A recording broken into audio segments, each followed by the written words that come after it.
2026-os év madara második versenyzője nem más, mint az énekes Rigó. A Hobbitból egyébként ismerős lehet. Életmódja és táplálkozása meglehetősen hasonlít a Fekete Rigóéhoz.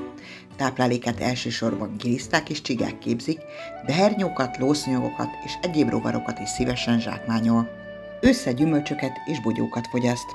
Rövidtávú vonuló, a hazai állomány a telet elsősorban a mediterrániumban tölti, de minden télen találkozhatunk néhány áttelelő példánnyal. A csigaházakat köveken töri össze, ez egy tanult viselkedés, amit a fiatal rigók az idősebbektől lesnek el. Tehát az énekes rigó nem csak széphangú, hanem intelligens is.